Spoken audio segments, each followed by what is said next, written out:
Film की शुरुआत एक लड़के रे से होती है। उसे सरकार की तरफ से एक ऑफिशियल नोटिस मिलता है। उसमें उसे बधाई दी जाती है कि उसका चयन एक बेहद खतरनाक मुकाबले द लॉन्ग वॉक के लिए हो चुका है। पूरा देश इस घातक इवेंट को लाइव देखेगा और इस जीत का इनाम सिर्फ पैसा नहीं है, शोहरत, दौलत और आखिरी बचे इंसान को एक इच्छा पूरी करने का वादा। थोड़ी देर बाद रे अपनी माँ के साथ निकलने की तैयारी करता है। रास्ते में दुनिया की असली हालत सामने आती है। कई साल पहले एक भयानक वॉर ने पूरे देश को बिखेर दिया था। उजड़ी हुई सिटीज, टूटा हुआ सिस्टम और लोग जो बस सरवाइव करने की कोशिश कर रहे हैं। बहुतों के लिए लॉन्ग वॉक ही गरीबी से निकलने का आखिरी मौका होता है, लेकिन हर साल सिर्फ 50 यंग बॉयज चुने जाते हैं। रे की माँ, जो उसे खोने के डर से टूटी हुई है, उससे गुजारिश करती है कि वो ये सब छोड़ दे, पर रे जिद पर अड़ा है। उसे ये वॉक करनी ही है। मंजिल पर पहुंचकर वो अपनी माँ को कसकर गले लगाता है, उसे वापस लौटने का वादा करता है और फिर आगे बढ़ जाता है। कुछ देर बाद रे की मुलाकात एक और कंटेस्टेंट से होती है, पीटर मैकव्राइस। दोनों जल्दी ही दोस्त बन जाते हैं और बाकी वॉकर्स के साथ जुड़ जाते हैं, हैंक, बेकर, स्टेबिंस और सबसे छोटा लड़का कर्ली। थोड़ी देर में लॉन्ग वॉक का मास्टरमाइंड सामने आता है, एक रहस्यमयी आदमी जिसे लोग सिर्फ मेजर के नाम से जानते हैं। वह आगे बढ़कर एक एक करके सभी कंटेस्टेंट्स के नाम पुकारता है। हर लड़का लाइन से बाहर आता है, अपना मेटल टैग लेता है और वापस अपनी जगह खड़ा हो जाता है। जब सभी 50 बॉयज रजिस्टर हो जाते हैं, मेजर उन्हें संबोधित करता है। वह याद दिलाता है कि देश अब तक वॉर से उभर नहीं पाया है, टूटे टाउन्स, कमजोर इंडस्ट्री और बेचैन लोग। लेकिन हर साल लॉन्ग वॉक लोगों में एनर्जी जगाता है और एक तरह का ऑर्डर बनाए रखता है। उसके मुताबिक देश की असली बीमारी गरीबी नहीं, लापरवाही और आलस्य है। ये इवेंट इसीलिए है, लोगों को याद दिलाने के लिए कि डिसिप्लिन और एंड्योरेंस ही सर्वाइवल की कुंजी है। स्पीच खत्म होते ही वो रूल्स समझाता है। हर पार्टिसिपेंट को बिना रुके कम से कम 3 माइल्स पर आवर की स्पीड से चलना होगा।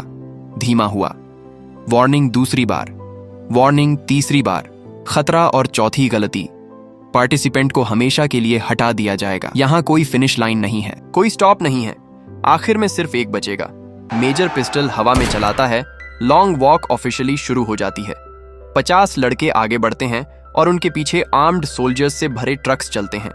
रे सूने और उदास लैंडस्केप को देखकर कमेंट करता है। तभी एक कॉम्पिटिटर बर्कोविच कहता है कि मेजर शुरुआत में भीड़ को आने नहीं देता। लोकल लोग दूर से देख सकते हैं, पर कैमरास हर जगह हैं, पूरे देश के लिए हर कदम रिकॉर्ड करते हुए। 7 माइल पार करते हुए वॉकर्स इनाम पर बात करने लगते हैं। बेकर मानता है कि उसका मोटिव सिर्फ पैसा है, पर रे कहता है कि जीवन में लड़ने लायक चीजें सिर्फ दौलत नहीं होती। कुछ देर बाद एक और कंटेस्टेंट हार्कनेस दिखता है, हाथ में छोटी नोटबुक लिए हुए।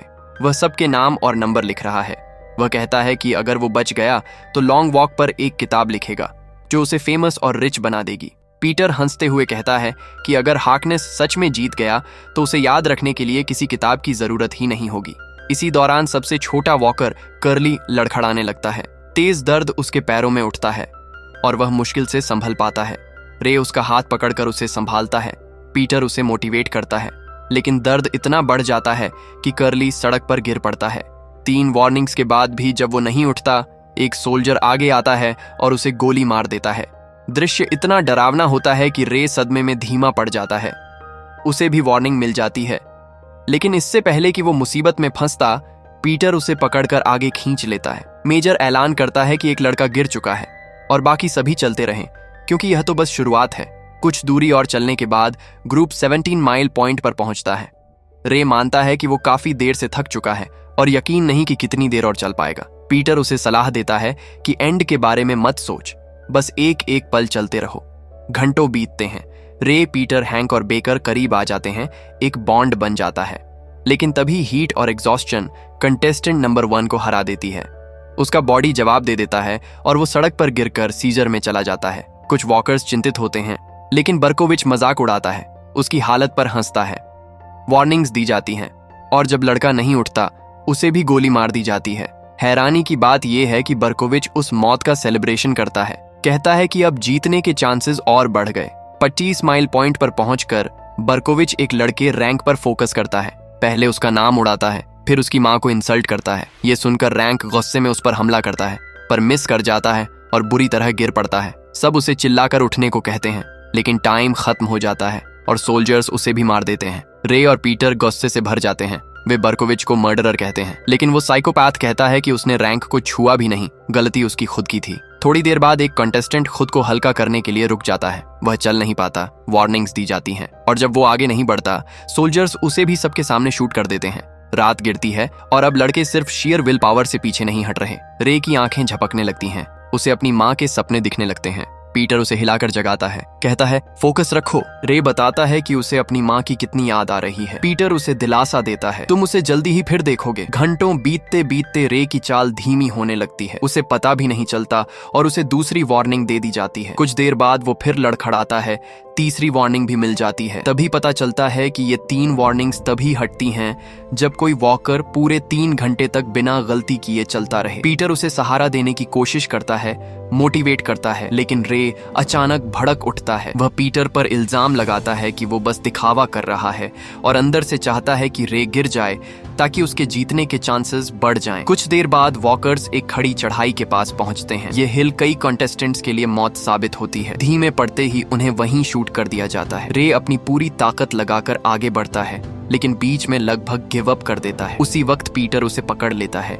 गिरने नहीं देता और कहता है रुकना मत, चलते रहो। रे भावुक होकर माफी मांगता है, कहता है कि गुस्से में उसने अनाप शनाप कह दिया था। पीटर उसे शांति से समझाता है कोई बात नहीं और उसे थोड़ा स्टेडी होने देता है। अगले दिन तक ग्रुप 59 माइल्स कवर कर चुका होता है। रे फिर ढीला पड़ने लगता है और पीटर से कहता है कि वो बात करता रहे ताकि उसका फोकस ना टूटे। रे धीरे से बताता है कि वो सिर्फ सरवाइव करने के लिए नहीं बल्कि इसलिए जीतना चाहता है क्योंकि उसे लगता है कि वो किसी बड़े मकसद के लिए बना है। करीब 67 माइल मार्क पर हैंक की हालत बिगड़ती जाती है। उसके कदम लड़खड़ा रहे हैं, सांस भारी हो चुकी है। पीटर उससे पूछता है कि वह ठीक है या नहीं, पर हैंक तुनक कर उल्टा जवाब देता है और आगे बढ़ता रहता है। दूसरी तरफ हार्कनेस की स्थिति और भी बुरी है। उसका एंकल मुड़ चुका है और स्पीड बनाए रखना मुश्किल हो रहा है। वह धीमा पड़ता है और वार्निंग मिल जाती है। रे उसे हिम्मत देता है, लेकिन उसका शरीर जवाब दे देता है। वार्निंग्स खत्म होते ही सोल्जर्स उसे गोली मार देते हैं। रे और पीटर उसकी मौत से टूट जाते हैं, पर बर्कोविच उनका मजाक उड़ाता है, कहता है कि चाहो तो उसके नाम पर कोई पोएम या सॉन्ग लिख देना। पीटर का गुस्सा फट पड़ता है, वह उसे फिर मर्डरर कहता है और बहस फिर बढ़ जाती है। जब ग्रुप 100 माइल्स पूरा करता है, मेजर सभी को बधाई देता है कि वे इतना आगे निकल आए हैं, पर यह पल भी ज्यादा देर नहीं टिकता। एक डेस्परेट लड़का अचानक पास की बिल्डिंग की ओर भागता है,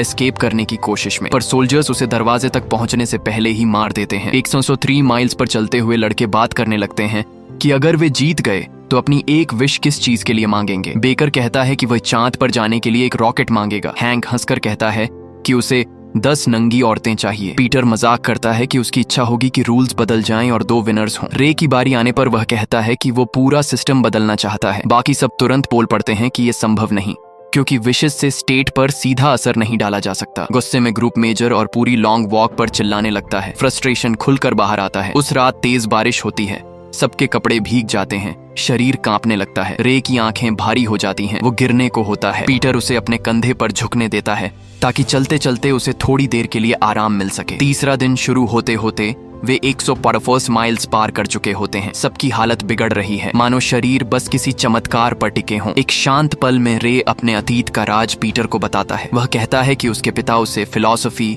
म्यूजिक और ऐसे कई विषय सिखाते थे जो सरकार की नजर में बैन थे। अथॉरिटीज इन टीचिंग्स को देशद्रोह मानती थी। एक दिन मेजर खुद उनके घर आया। उसने रे के पिता से कहा कि वो स्टेट की लॉयल ओथ लें और अपने फॉरबिडन लेसन्स बंद करें, लेकिन रे के पिता ने इनकार कर दिया और उसी पल उनकी हत्या कर दी गई। फिर रे असली वजह बताता है कि वो लॉन्ग वॉक में क्यों आया। उसका मकसद है मेजर को मारना, अपने पिता की मौत का बदला लेना। अगर वो जीत गया तो उसकी एकमात्र विश होगी कि उसे एक कार्बाइन राइफल दी जाए ताकि वो खुद उस आदमी को खत्म कर सके जिसने उसके पिता को मारा था। 170 माइल्स पर पहुंचकर क्रूअल्टी और भी बढ़ जाती है। एक वॉकर पूरी तरह टूट जाता है। वह सोल्जर्स के पास जाकर मदद मांगता है, पर सोल्जर्स उसकी विनती का मजाक समझते हैं और उसे टैंक के नीचे कुचल देते हैं। कुछ देर बाद एक और कंटेस्टेंट पागलपन में अपने कपड़े उतारकर उल्टी दिशा में चलने लगता है। सोल्जर्स बिना हिचकिचाए गोली मार देते हैं। रात में 201 माइल्स के बाद स्टेबिन्स रे के पास आता है और बुरी खबर देता है, हैंक अब किसी भी पल गिर सकता है। रे दौड़कर उसे मोटिवेट करने जाता है, पर हैंक चुपचाप मुड़ता है और सोल्जर्स की तरफ बढ़ जाता है। उसे तुरंत गोली मार दी जाती है। यह देखकर पूरा ग्रुप सदमे में आ जाता है। बेकर खुद को रोक नहीं पाता। वह फॉर्मेशन तोड़कर अपने दोस्त की तरफ दौड़ने लगता है। सैनिक तुरंत ही उसे वार्निंग्स देने लगते हैं, लेकिन उससे पहले कि वो खुद को मरवा ले, रे उसे पकड़कर खींच लेता है है और चिल्लाता है, हैंक अब चला गया, कुछ नहीं बदला जा सकता, बस चलो। अगला दिन शुरू होता है। अब तक वो लोग 209 माइल्स पार कर चुके हैं। बचे हैं सिर्फ रे, पीटर, बर्कोविच, स्टेबिन्स, बेकर और पार्कर। सबको एहसास होता है कि हैंक ही अकेला ऐसा था जिसकी पत्नी उसका इंतजार कर रही थी। तो सब ये तय करते हैं कि जो भी जीते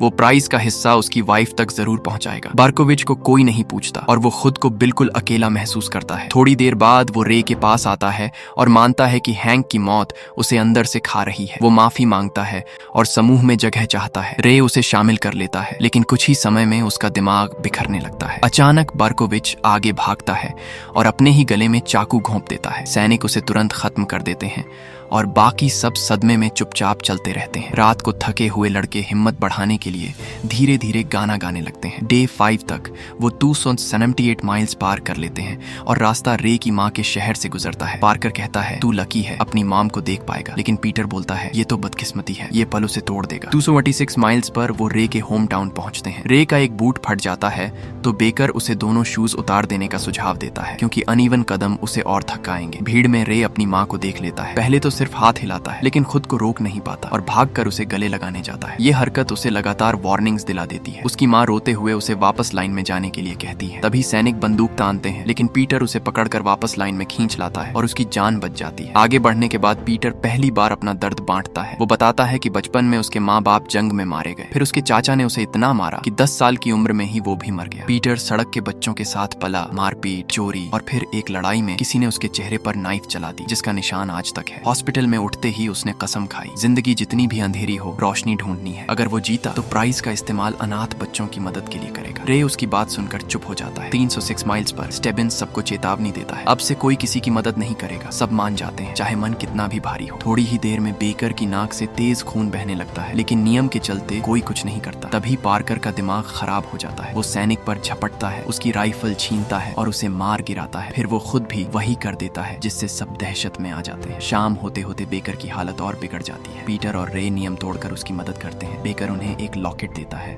और कहता है, अगर तुम बच गए ये मेरी दादी को दे देना। वो उनसे वादा लेता है कि एग्जीक्यूशन के वक्त पीछे मुड़कर नहीं देखना। आखिरकार उसका शरीर जवाब दे देता है और सैनिक उसे बेरहमी से खत्म कर देते हैं। अब वॉक 326 माइल्स पहुंच चुकी है। सिर्फ रे, पीटर और स्टेबिन्स बचे हैं। मेजर पुल पर खड़ा उन्हें देख रहा है। रे गुस्से में मेजर को गालियां देने लगता है। मेजर बस मुस्कुराता है, यही गुस्सा चाहिए मुझे, एक विनर में। तभी स्टेबिन्स सच बताता है कि वो मेजर का नाजायज बेटा है। वो कहता है कि उसकी विश बस इतनी थी कि वो अपने पिता के घर में रह सके, लेकिन अब उसका शरीर जवाब दे रहा है। वो रे और पीटर को धन्यवाद देता है, रुक जाता है और सैनिक उसे गोली मार देते हैं। अब सिर्फ रे और पीटर बचे हैं। बारिश में वो दोनों साथ साथ चलते हैं। पीटर कहता है कि वो बचपन से मौत से डरता था, लेकिन इतने लड़कों को मरते देख उसे समझ आया, मौत तय है, फर्क सिर्फ इतना है तुम कैसे उसका सामना करते हो। 391 माइल्स पर वो एक टाउन में पहुंचते हैं। भीड़ पागल होकर चिल्ला रही है, कौन बचेगा, कौन गिरेगा। अचानक पीटर रुक कर कहता है, मैं हार मानता हूँ, तू जीत और अपनी माँ के पास वापस जा। रे मना करता है और उसे आगे बढ़ने को कहता है। पीटर कुछ कदम बढ़ा देता है, लेकिन पीछे रे जानबूझकर रुक जाता है। उसके पास पहले से 3 वार्निंग्स थीं और तुरंत ही सैनिक उसे गोली मार देते हैं। मेजर खुद आखिरी गोली चलाता है। पीटर ये देखकर टूट जाता है, लेकिन भीड़ उसके विजय पर चिल्लाती रहती है। मेजर उसके पास आता है और पूछता है, बताओ तुम्हारी विश क्या है। पीटर गहरी सांस लेकर कहता है, एक सोल्जर की कार्बाइन, ताकि मैं इसे अपने बच्चों को दे सकूं। सैनिक हिचकिचाते हैं, लेकिन मेजर कहता है, ये किसी को नुकसान नहीं पहुंचाएगा, ये दुनिया बेहतर बनाना चाहता है। जैसे ही पीटर राइफल पकड़ता है, वो उसे सीधे मेजर की ओर तान देता है। मेजर उसे रोकने की कोशिश करता है, अपनी जीत बर्बाद मत करो, लेकिन दुख और गुस्से से टूटा पीटर कहता है, ये रे के लिए है, और गोली चला देता है। मेजर वहीं ढेर हो जाता है। फिल्म के आखिर में हम पीटर को देखते हैं, जो हथियार गिराता है और बारिश से भीगी सड़क पर अकेला चलता चला जाता है। दोस्तों, अगर ऐसी ही और वीडियोस देखना चाहते हो तो वीडियो को लाइक कर दो, चैनल को सब्सक्राइब कर दो